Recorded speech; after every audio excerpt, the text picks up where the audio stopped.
Have you ever imagined moving in with your adult children after 70, thinking it would be warm, comforting, and the perfect way to stay close to family?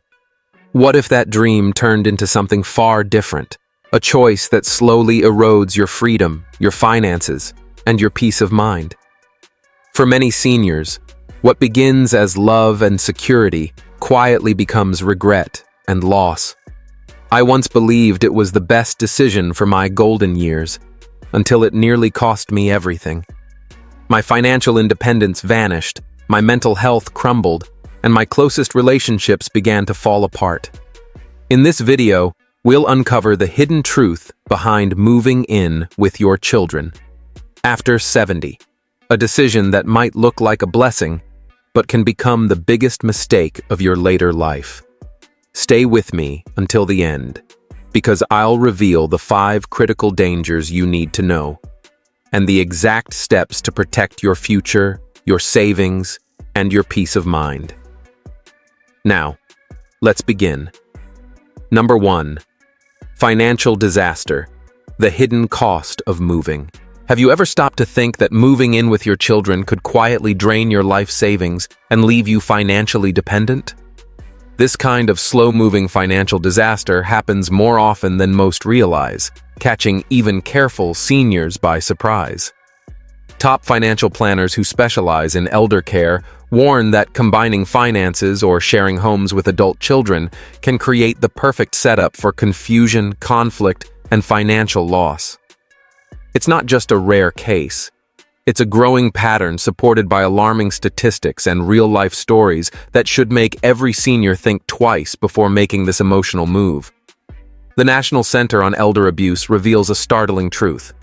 More than 90% of financial abuse cases involving seniors come from within their own families, with adult children leading the statistics.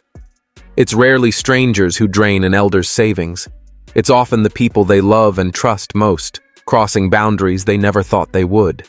Take Elaine's story as a sobering example. At 72, she sold her small condo in Arizona for $195,000 and moved in with her son Drew, his wife, and their 2 kids in Oregon.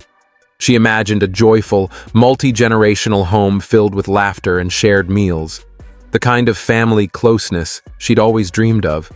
But that dream slowly unraveled. Drew, trying to be practical, convinced her to put her house money into a joint account to make household expenses easier.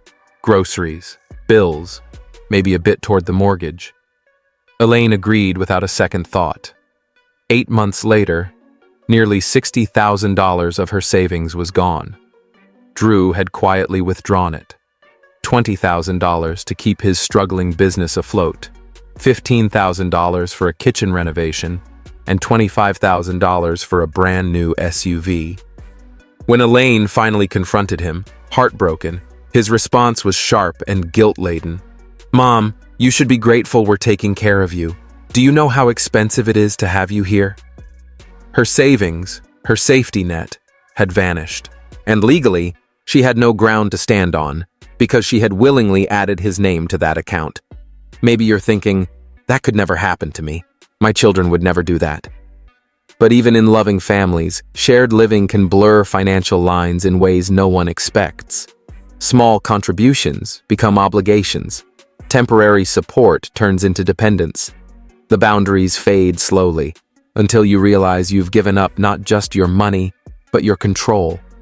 Who covers the heat, electricity, or that unexpected home repair, like a leaking roof or a broken furnace? And what happens when the requests grow bigger? Perhaps your grandchild's college tuition is coming due, and suddenly, there's an unspoken assumption that you'll help because, after all, you're family, and your savings are just sitting there. That pressure doesn't just arrive politely. It pushes its way in, slowly eroding your peace of mind and your bank balance. The truth is, living under the same roof often blurs the lines between generosity and obligation. Once those lines are crossed, it's nearly impossible to set them straight again without tension or resentment.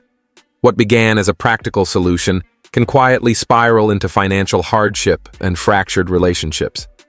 But it doesn't have to end that way. The key is protecting your financial independence with firm boundaries. Even if you love being close to your children, never, under any circumstance, share a joint bank account with them, no matter how much you trust their intentions. A joint account gives unrestricted access to your money, turning your security into someone else's convenience. Instead, consider a safer option, living independently in a smaller, easier-to-manage place near your family. That way, you can stay close, enjoy visits from the grandkids, and share family moments, all while keeping full control of your finances and your freedom. Set firm expectations from the very beginning. If you decide to contribute financially, make sure it's done on your own terms, with specific amounts and clear purposes written down and agreed upon. It's wise to consult a financial planner or elder law attorney to protect your assets, perhaps by setting up a trust or similar safeguard. The goal isn't to create mistrust within your family, but to protect your security and dignity so your later years aren't overshadowed by preventable financial turmoil.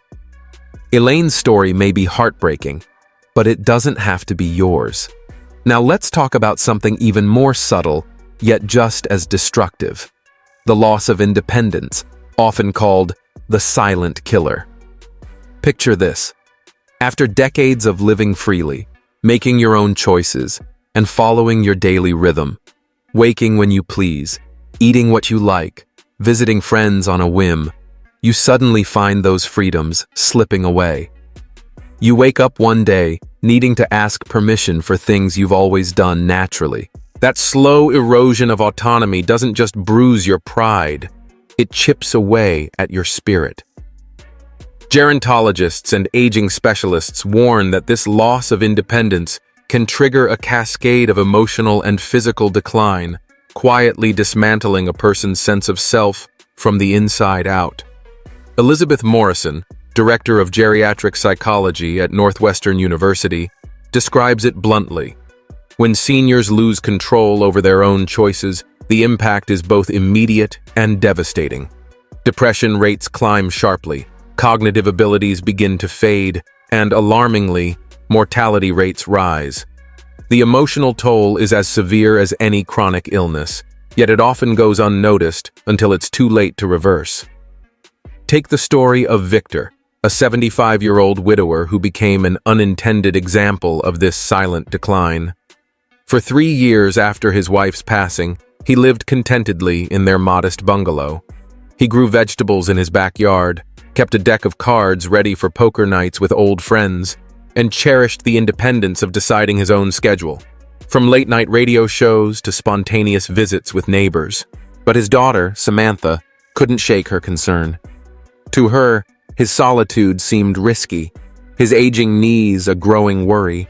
After months of gentle persuasion, she convinced him to sell his home and move into her basement apartment, a freshly painted space with a second-hand sofa that seemed like the perfect solution. It felt safe, sensible, and full of love, at least at first. He thought moving in would mean safety, warmth, and family closeness. No more worrying about home maintenance or loneliness.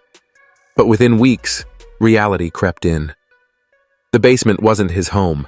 It was simply an extension of his daughter's. Wanting to host his poker friends meant checking with Samantha first, coordinating around her family's busy schedule. His grandchildren, sweet but unaware, treated his space like their playground, bursting in without knocking, scattering toys across his floor, and leaving chaos behind.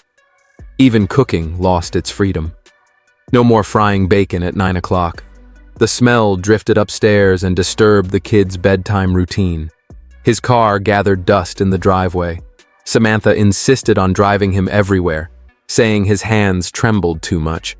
She organized his medications, replaced his favorite salami with kale and chicken, and questioned his late-night TV habits. "Shouldn't you be resting, Dad?" She'd say kindly, but it cut deep. 4 months later, Victor wasn't the same man. The spark that once defined him, the laughter, the fishing plans, the coffee chats, had faded. His phone sat untouched, his garden forgotten, and in that quiet basement, surrounded by beige walls, He realized he hadn't gained safety. He'd lost himself.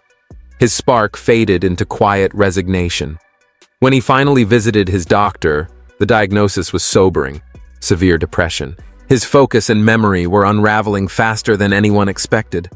What began as a loving daughter's good intention had unknowingly stripped Victor of the independence that once defined him. Think this couldn't happen to you? That's what most seniors believe, until it does. It often starts innocently enough with a gentle offer: "Let me set an alarm for your pills so you don't forget." Then comes, "We'll grab your groceries this week. No need for you to go out." Before long, they're sorting your mail, questioning your friends, and planning your days as if you were a child again. Soon, your meals, outings, and even social interactions are scheduled and supervised, all under the guise of care. "We're just looking out for you," they'll say. And they mean it. That's what makes it so dangerous. It's a slow erosion of autonomy, a quiet transformation from independent adult to passive dependent, in a story no longer your own. So how do you prevent it? You guard your independence fiercely, like a lion defending its territory. Because once it's gone, reclaiming it is far harder than you might imagine. If staying close to family matters most, don't assume the only answer is moving into their spare room. There are better ways to stay near your loved ones while keeping your independence intact. Senior independent living communities are a wonderful option. Your own apartment, your own rhythm, with shared spaces and supportive staff available when needed. Imagine having your own cozy one-bedroom, complete with your favorite armchair and the freedom to make coffee at 3 a.m. without anyone hovering or commenting on your health. Or, if you prefer more privacy, consider renting or buying a small space near your children. A studio, a tiny cottage, even a converted garage.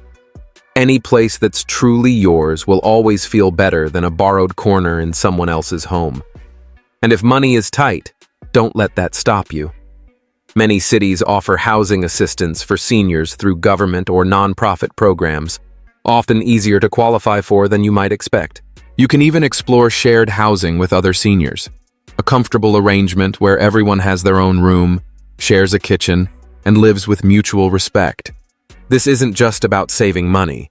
It's about preserving your dignity and your right to choose how you live. The effort it takes to find and secure such a setup is nothing compared to the emotional toll of losing your freedom. Victor's story is not unique. It's a warning echoed in countless families. It reminds us that independence isn't a luxury in our later years. It's the very heartbeat of vitality.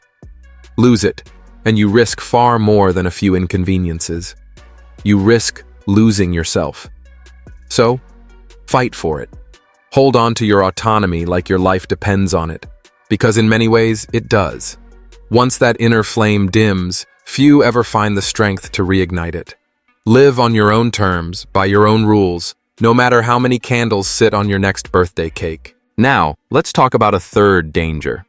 One even more painful than financial loss or diminished freedom: the destruction of family relationships. Did you know that moving in with your adult children after 70 is one of the fastest and most heartbreaking ways to permanently damage the bonds you've built over a lifetime? Family therapists warn that this decision often leaves deep emotional scars that can last for years, or even a lifetime. Dr. Samuel Livingston, a leading family therapy researcher at Boston University, explains that nearly 70% of multi-generational living arrangements end in serious, sometimes irreversible damage to relationships. When elderly parents move in with their adult children, the very fabric of their relationship changes in ways few truly anticipate.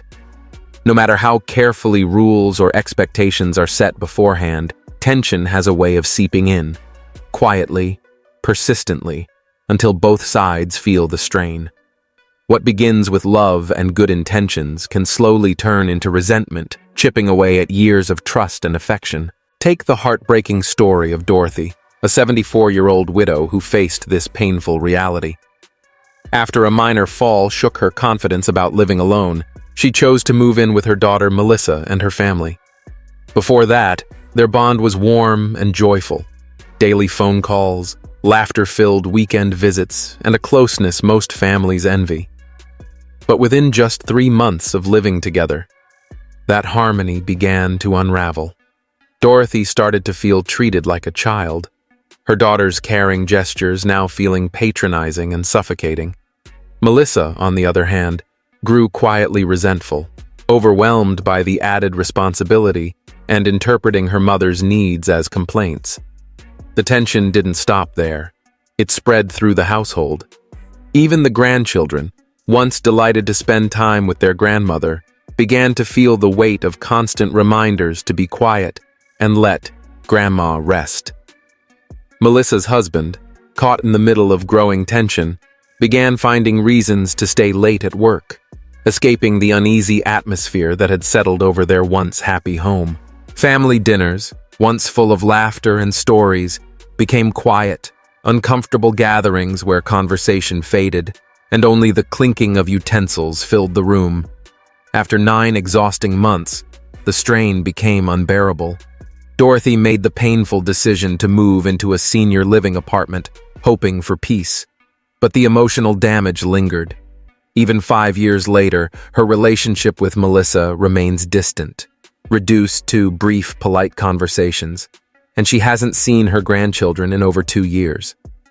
A bond once filled with warmth had been replaced by silence and regret. You might think, that would never happen in my family. But that's the same thought many others had before facing the same heartbreak. The truth is, even the strongest families struggle when generations share a roof. The clash of routines, values, and personal boundaries creates friction that love alone can't always smooth over. Living under the same roof magnifies every small irritation into a potential source of conflict. Different sleep patterns, maybe you rise at dawn while they stay up past midnight, create constant friction. Food preferences turn into arguments over grocery choices and meal planning. Even noise levels, whether it's the TV volume or children's chatter, can wear on patience.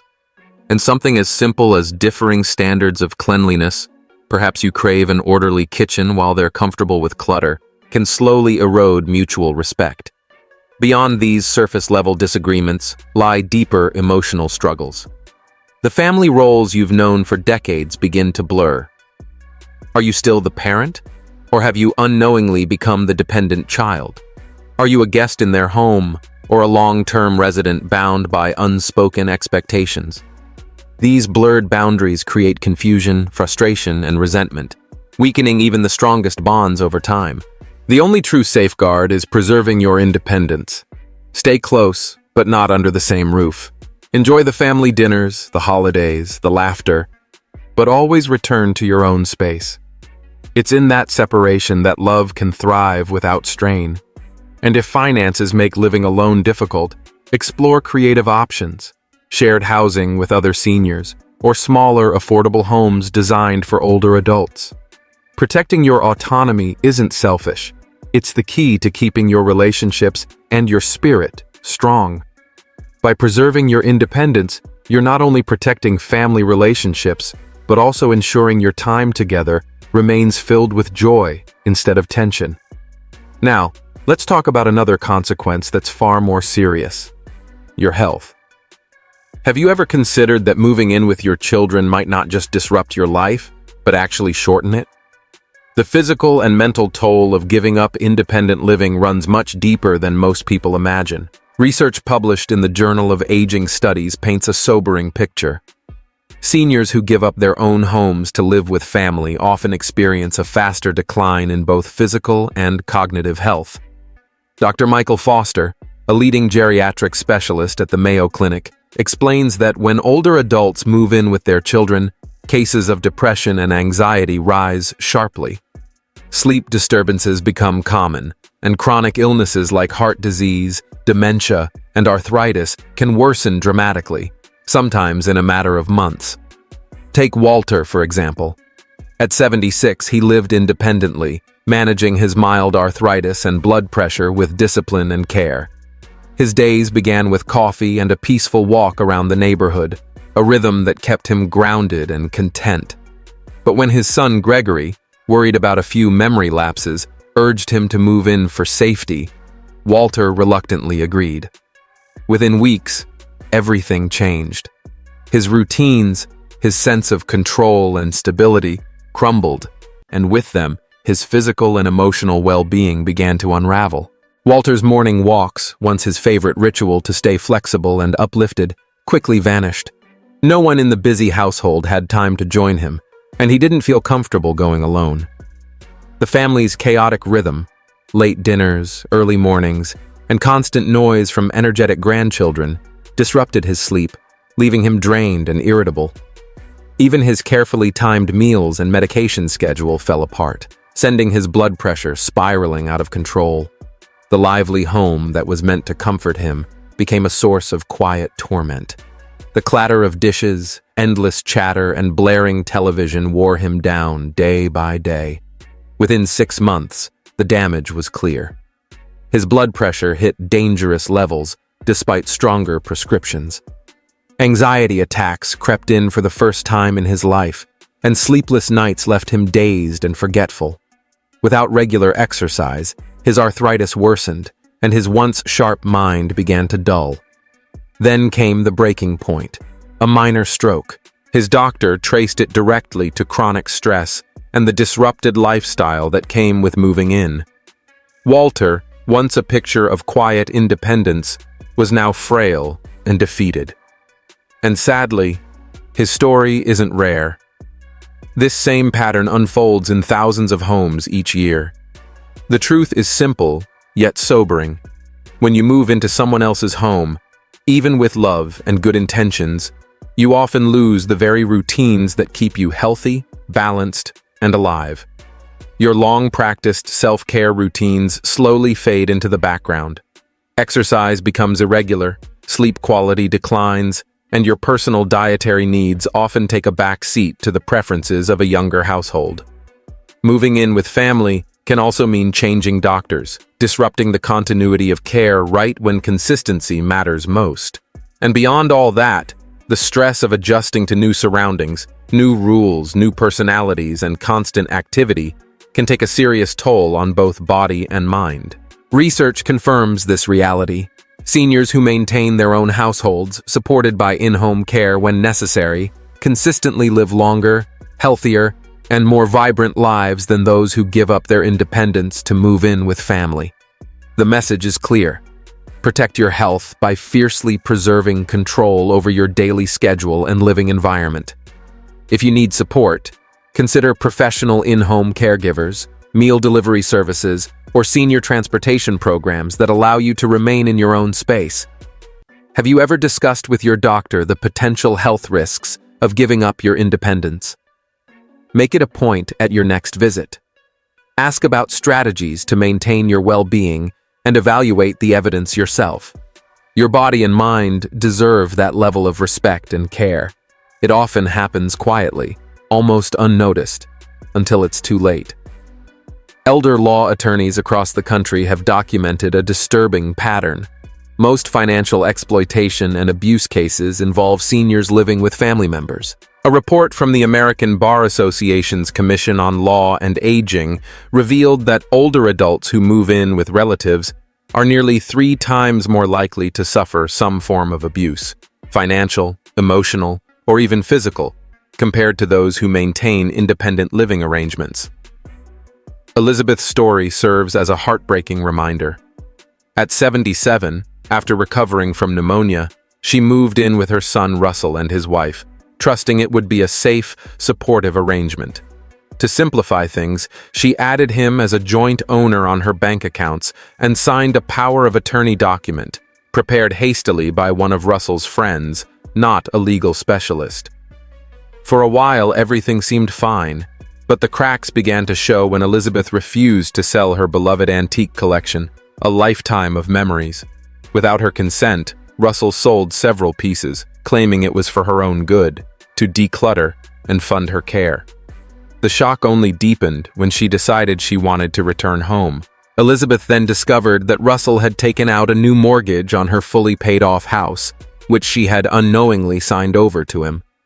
Her life savings had quietly drained away under the pretense of shared household expenses, and with her finances completely drained, Elizabeth found herself trapped. Russell's attitude shifted from kind to dismissive, then controlling. She became hesitant to speak up, fearing she might end up homeless if she challenged him. Never in her worst dreams did she imagine her own son could turn her later years into such a nightmare. Think this could never happen in your family? Elder law attorneys hear stories like Elizabeth's every single day. When love and trust collide with financial strain and caregiving pressure, boundaries begin to blur.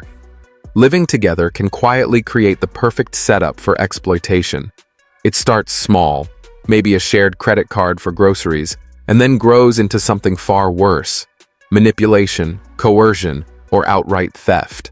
Statistics from the National Council on Aging paint a grim picture. 1 in 10 seniors experiences some form of elder abuse, and over 60% of those cases involve family members. So how can you protect yourself? Guard your legal and financial independence fiercely. Never add your children to your bank accounts, property titles, or deeds, no matter how convenient or well-intentioned it may seem. Work with a certified elder law attorney to establish strong protections, such as a revocable trust or a carefully drafted power of attorney. If your children help with caregiving, insist on a formal written agreement that clearly defines all financial responsibilities, reviewed by your lawyer. And ask yourself, can anyone truly predict how a loved one might act under financial stress, a job loss, or marital problems 5 years from now? People change under pressure, and the consequences could be devastating. Your financial security, independence, and dignity are far too valuable to risk. Protect them now, before love turns into regret. Well, there you have it. The 5 devastating consequences of moving in with your adult children after 70. From financial loss to emotional strain and legal vulnerability, these are the hard lessons I wish I'd understood before it was too late. So, what resonated most with you today? Was it the hidden cost of lost independence or the quiet toll on your health and relationships? Take a moment to reflect and share one key insight you've learned, and how you plan to apply it in your own life. Your experience could be the very thing that helps someone else avoid the same painful mistakes. Thank you for spending your valuable time with me today. I wish you good health, happiness, and peace. And remember to subscribe to my channel, Healthy Aging Blueprint, for more wisdom to help you live stronger, safer, and freer in your golden years.